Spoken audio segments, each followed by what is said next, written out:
네, 더불어민주당의 정성호 의원과 함께합니다. 어서 오세요, 의원님. 네, 안녕하십니까. 네, 국회의장 후보 경선이 16일에 치러지잖아요. 예, 그렇습니다. 의원님이 기호 2번을 받으셨더라고요. 네네. 이제 관련 질문을 드리고 싶은데 그 전에 한번 드렸었고 형평성 차원에서 건너뛰려고 하는데 이거는 좀 질문을 좀 드려야 될 것 같습니다. 김진표 국회의장이 국회의장의 정치적 탈중립 주장에 대해서 뭐라고 비판을 했냐면 이대로면 야당의 안건 일방 처리, 대통령의 거부권 행사 악순환이 반복된다.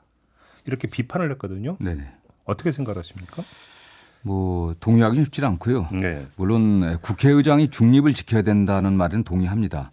그러나 기계적으로 여야를 똑같은 선상에 놓고 합의하지 않으면 처리하지 않는다라고 하는 그런 태도나 자세는 굉장히 문제가 있다고 생각하고요. 예.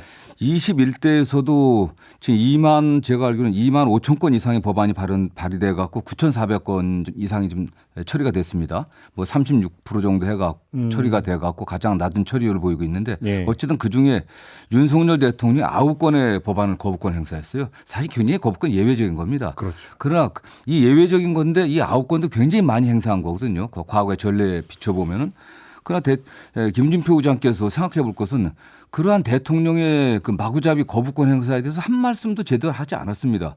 입법권을 물론 거부권이라고 하는 것이 행정부의 입법부에 대한 견제 수단이긴 하지만 이런 식으로 마구잡이 행사돼서는 안 되는 건데 거기에 대해서 제대로 된 한 말씀도 안 했습니다.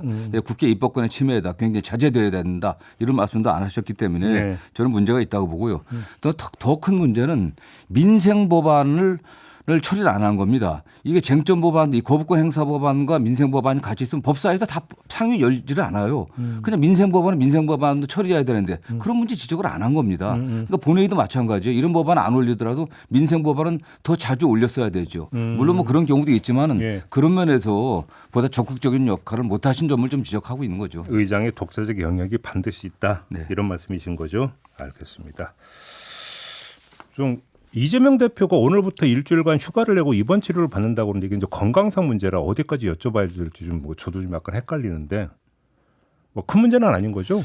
뭐 제가 이재명 대표를 거의 40년 가까이 알고 지내는데 예. 굉장히 체질적으로 강한 분이십니다. 예. 그다음에 정신력과 의지는 뭐 타이추종을 불허할 정도로 강한데 예. 제가 보기에는 이렇게 어디가 아픈지 잘 모르겠습니다. 다만 뭐 지난번 테러 후유증이 좀 있는 건지 뭐 그건 아니라는 말씀도 있고 예. 그러나 어쨌든 아무리 뭐 정신력과 체력이 강하다고 하더라도 예. 그동안 지금 뭐 총선 이후 거의 취재 못했거든요. 누적된 피로라든가 또 뭐 사소한 여러 가지 뭐 그런 것도 있지 않나 하는 생각을 하고 있고 뭐 시술 정도 하고 좀 휴가도 겸하지 않나 생각을 합니다. 시술 정도? 알겠습니다. 이제 건강상의 문제이기 때문에 더 이상 여쭤보기도 좀 뭐하네요. 아무튼 그렇게 하도록 하고요. 지금 요 며칠 사이 이른바 비선 논란 불거졌잖아요. 네네. 함성득 원장 임혁백 교수가 네네. 이제 영수회담이 열리기 전에 이제 그 메신저로 활동을 했다. 네네. 요 내용인데 그 의원님 알고 계셨어요? 전혀 처음 듣는 얘기입니다. 처음 듣는 얘기입니까? 제가 임혁백 교수님은 예. 그 대선 때 뭐 제가 사실 이재명 대표에게 본격적으로 소개를 했었거든요. 소개해 주신 거예요? 소개했었고 예. 이번 공관위원장 임명 과정에서도 예. 의견을 묻기에 제가 뭐 좋은 분이라고 추천을 드렸었는데 저하고도 잘 소통되는 분입니다. 그런데 이재명 대표의 본인의 평소 그 어떤 특성이라고 할까 그런 거 비춰봤을 때 어떤 비선을 두고 그렇게 연락하는 스타일이 아니거든요. 그래요? 예. 본인이 필요하면 직접 연락하고 하지.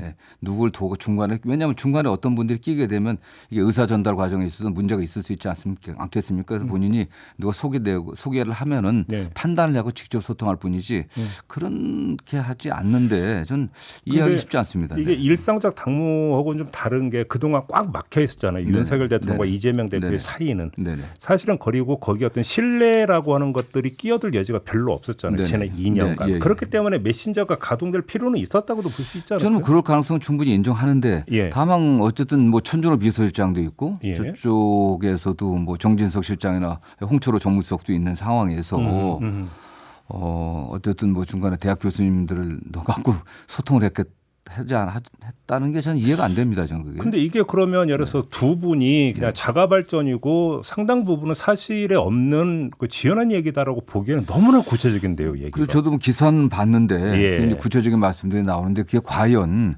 이재명 대표와 직접 소통하고 나서 거기에 기반해 갖고 한 건지 아니면 뭐 전 잘 그거는 이해하기 쉽지 않습니다. 근데 사실 그 내용을 언론에 공개된 내용을 보면 네. 이재명 대표가 이런 메시지를 전했다보다는 네. 윤석열 대통령이 이런 메시지를 이재명 대표한테 전했다가 네. 거의 대부분이거든요. 네, 예, 예, 네, 이 부분은 나올 수 있는 거 아닌가요? 뭐 그럴 수는 있겠죠. 그 전달 받았을 수는 있겠죠. 그러니까요. 예, 예. 예, 예. 예, 과연 그러면 그렇게 전달된 것이 또 윤석열 대통령이 직접 지시를 하거나 말씀하셔 갖고서 전달된 건지 또 그것도 명확하진 않은 거 아닙니까? 그게? 윤석열 대통령도 지금 부인하고 있는 상황에서. 근데 만약에 네네. 거기에 정말로 그 윤석열 대통령의 뜻이 담겨 있었던 게 사실이라면 네네. 지금 언론에 공개된 그 메시지 네. 내용 있잖아요. 그 네네. 메시지 내용은 어떻게 평가를 하세요? 저는 뭐 어쨌든 지금 그 윤석열 대통령이 지난 총선에서 나타난 민심을 좀 수용하려고 했던 게 아닌가라고 예. 생각하는데 예. 뭐 가정을 전제로 한 거기 때문에 예. 뭐 판단하기는 좀 뭐 쉽지 않을 것 같습니다. 네. 아, 그래요? 네, 과연 그게 진정성 있는 그런 뜻인지 아닌지는 잘 모르겠습니다. 네. 알겠습니다. 어차피 뭐 일단 공식적으로는 용산이나 민주당 모두 부인을 했기 네네, 때문에 네네, 뭐 지금 당장 뭐 오늘 이게 뭐 밝혀질 성질의 문제는 아니라고는 볼 수 있겠습니다만 너무나 구체적이다. 네네. 그래서 언론도 좀 상당히 관심을 기울이고 있더라. 이 말씀을 좀 전하겠고요. 이제 오늘 오전 10시인가요? 윤석열 대통령 기자회견이 예정돼 있지 않습니까? 얘기가 어디까지 나올 거라고 전망을 하세요, 의원님 보시기에는? 모르겠습니다. 정말 그 대통령께서 뭐 설명하거나 변명하지 마시고 이번 총선에서 나타난 민심을 좀 그대로 받아들인다고 하면은 네. 좀 진솔하게 좀 말씀하시면 좋겠고요. 예. 역시 총선에서 나타난 민심은 과연 이게 나라냐, 이게 공정과 상식이 있는 나라냐 이런 불만들, 또 경제가 도대체 이게 뭐냐, 물가, 뭐 금리 굉장히 심각하지 않습니까? 이런 거에 대한 답변을 진솔하게 했으면 좋겠어요. 그래야 그 성난 민심을 또 예. 분노를 가라앉힌다고 보고 있고요. 예. 그런 의미에서 총선에서 나타났던 최상병 특검 문제라든가 또는 뭐 배우자 특검 문제 이런 문제에 관련해 갖고 정말 좋다. 예. 나는 문제가 없기 때문에 혹시 문제가 있더라도 그 합당한 조치를 받아들이겠다. 이런 자세로 수용한다고 하면 그야말로 국정의 쇄신을 보여주고 국정 동력을 좀 확보할 수 있다고 보고 있습니다. 네. 지금 언론이 그 내놓고 있는 시나리오 가운데 하나가 최상병 특검법으로 한정해서 질문을 드리면 일단은 그 받아들이기 힘들다. 네네.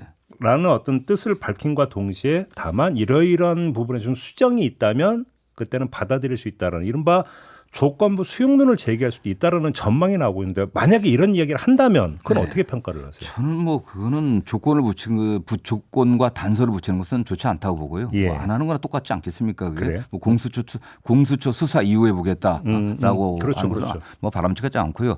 어쨌든 이 해병 병사가 그야말로 억울하게 순직했는데 이 사건의 진상을 밝히는 문제, 그다음에 그 사건의 진상을 수사하는 과정에 있어서 외압이 어떻게 행사되었는지 그게 상당히 구체적 증거들이 나오고 있거든요. 네. 이 사건의 진상을 밝히고 외압의 진실을 밝힌다고 하는 거기에 무슨 다른 조건이 필요하겠습니까?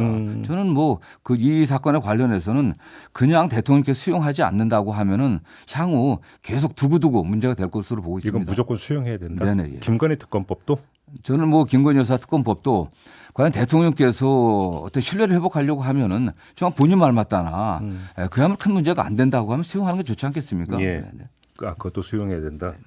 어제 그 윤석열 대통령 장모 최은순 씨에 대한 가석방 결정이 내려졌잖아요. 이건 네. 어떻게 평가하세요? 뭐 어버이 뭐 오비락이라고 어버이날 뭐 사유로서 굉장히 효심을 보여준 측면도 있겠지만은 예. 어쨌든 이게 잔고 위조한 게 이게 굉장히 액수도 컸습니다. 상당히 피해자도 있고요. 과연 다 피해 복구도 됐다고 보지 않는 상황에서 이게 뭐 조건에 맞는다고 해서 이게 허용이 됐다고 적격으로 심사했다고 하는데 네. 저는 이건 대통령 입장에서 이런 건 좀 안 하는 게 좋지 않겠나 생각이 듭니다. 네네. 예. 근데 이게 지금 법무부 장관의 어떤 결재권자는 법무부 장관이라면서요. 네네. 그러면 근데 이런 문제는 뭐 거의 100%다. 예. 그 대통령실에 그 재가를 받습니다. 아, 그래요? 네, 정치인이라든가 저명 인사 관련해서. 잠깐만 그럼 저 의원님 말씀은 네. 가석방 심사위원회에서 적격 결정이 내려졌더라도 결재를 안 해야 된다 이 말씀이신가요? 네, 그렇습니다. 사전에 예. 되게 조율 거의 다 하거든요. 예. 중요 인사에 대해서는 예. 사전에 거의 다 뭐 법무부에서는 그렇지 않다고 얘기를 하겠지만 거의 다 조율하는 것으로 알고 있기 때문에 네. 저는 남은 자녀 형기가 길지 않지 않습니까? 네. 그렇기 때문에 예. 그냥 다 채우고 나오는 게 민심에 부합하는 그런 태도 아니었나 생각합니다. 아, 네. 그렇게 보시는 거고 알겠습니다. 민정수석 부활은 어떻게 평가를 하세요? 지금 최근에 상황들을 보면 이게 뭐 특검을 막기 위한 거라든가 또는 뭐 사정기관을 하려고 하는 그런 의도가 반영됐다고 볼 수밖에 없는 거 아니겠습니까? 왜냐하면 뭐 이시원 지금 비서관 지금 교체하지 않았습니까? 문제가 됐거든요. 이게 네, 네. 해병 관련 사건 네, 위한 유재형 문제가 법무관리관으로 통화한 거. 예. 그다음에 뭐 공수처장도 최근에 임명했고요. 그다음에 또 검찰총장이 배우자 관련 사건에서 엄중하게 조사하라 이렇게 네. 하지 않았습니까? 이런 일련의 이런 사건들이 연장선상에 있다고 저는 보고 있습니다. 그렇기 때문에 어쨌든 뭐 특검도 막는 한편 사정기관은 분명하게 좀 확실하게 장악해갖고 좀 컨트롤해야 되겠다라는 생각이 좀 반영된 거로 좀 보고 있습니다. 그럼 의원님 지금 말씀 중에 묻어 나왔는데 이원석 검찰총장이 명품백 수수 의혹에 대해서 신속하고 철저하게 수사라고 지시 내린 것도 네. 같은 연장선상에 그렇죠. 있다고요? 아니 지난 2년 동안 뭐 했습니까 도대체. 방탄용이라고 보시는 거예요? 예. 그렇습니다. 이게 더군다나 이 사건 명품백 수사건이 일어난 지가 언제고 예. 그동안에 뭐 시민단체 고발도 있었고 예. 그런지 그동안 가만히 있다가 지금 느닷없이 이게 수사지휘한 거 아니겠습니까? 너무나 당연한 건데도 그냥 총장이 지시를 한 거예요. 더군다나 민정수석실 그 설치에 어떤 필요성에 대해서 민심 청취한다고 하는데요.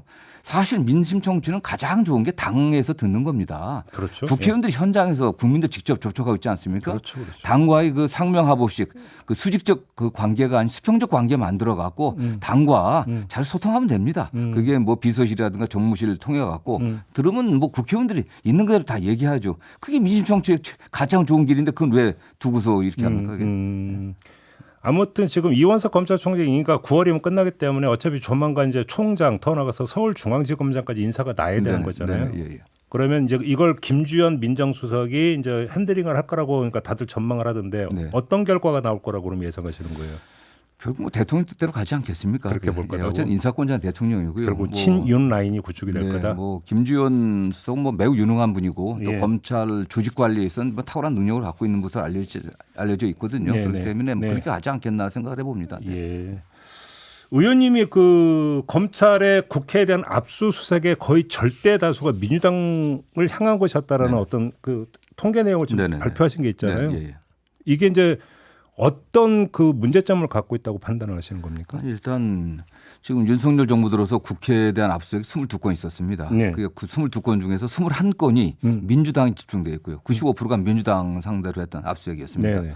그런데 과연 국회를 압수수색해갖고 어떤 증거를 찾아냈는지 저는 뭐 제대로 들어본 적이 없어요. 뭐 가져갔다는 얘기 혹시 들으셨어요? 뭐 도대체 뭐 나중에는? 그냥 다 서버 통째로 뒤져갖고 네. 다 뭐 갖고 간 여러 가지 다 갖고 간 거로 알고 있는데 과연 뭘 갖고 간지도 모르겠고요. 근데 어떻게 악용될지도 참 걱정이 많이 되는데 예.